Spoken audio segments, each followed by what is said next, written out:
1992년 12월 18일 대한민국의 역사는 그날 거대한 전환점을 맞이합니다. 군복을 입은 권력자들이 지배하던 지난 30년의 시대가 종말을 고한 순간이었죠. 민간인 출신 대통령 김영삼. 그는 군사정권이 세운 권력의 탑에 정면으로 도전한 최초의 문민 대통령이었습니다.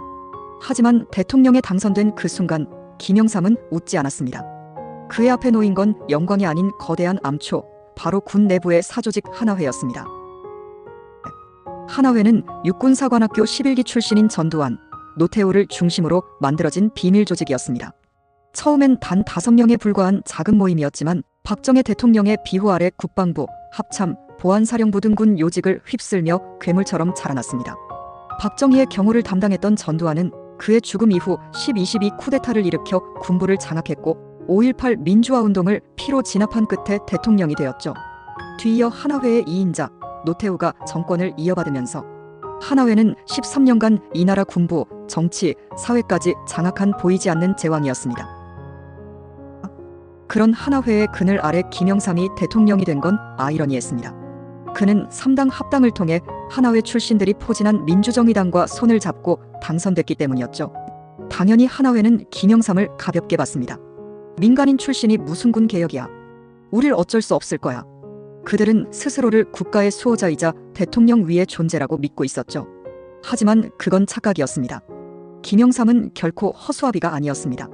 그는 호랑이를 잡으려면 호랑이 굴로 들어가야 한다고 했고 대통령이 되자마자 칼을 빼들었습니다.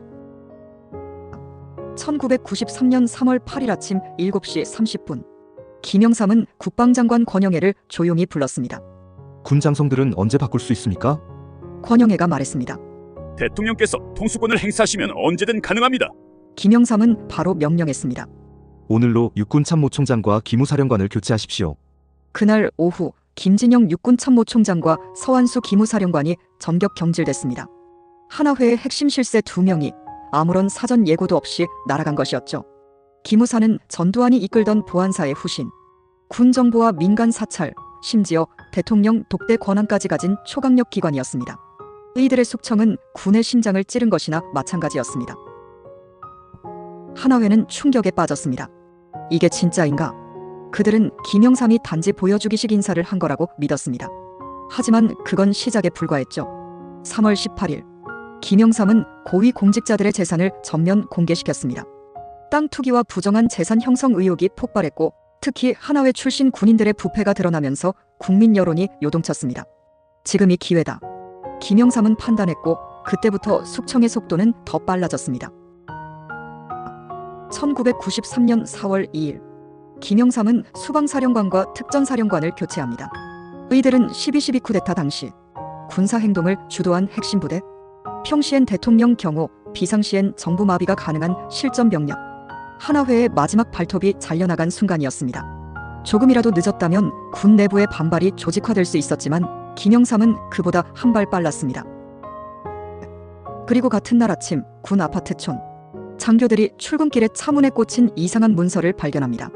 육사 하나회 회원 명단.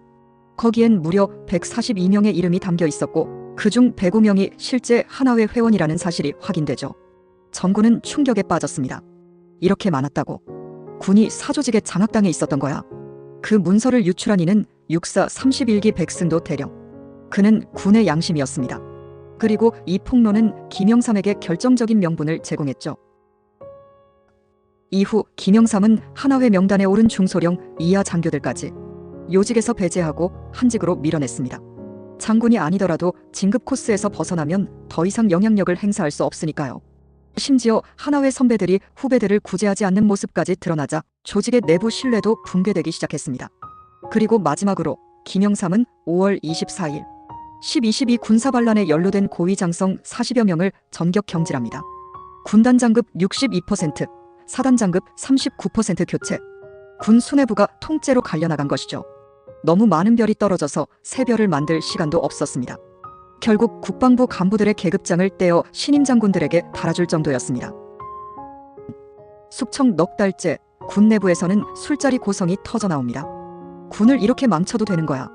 한 장군은 맥주잔을 바닥에 던지며 분노했죠. 다음 날 그는 해임됩니다. 소신 발언을 한 또 다른 장군 역시 며칠 후 자리에서 쫓겨났습니다. 작은 반발조차 허용되지 않았습니다. 그것이 문민 통치의 시작이었죠.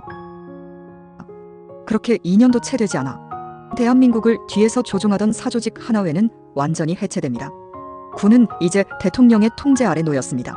대한민국 헌정사 최초로 진짜 의미의 문민 통치가 실현된 순간이었습니다.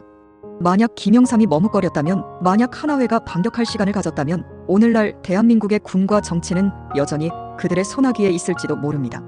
그리고 김영삼의 한마디. 훗날 김영삼은 이렇게 말했습니다. 모든 개혁에는 저항이 따른다. 하지만 가장 위험한 건 그 저항을 두려워해.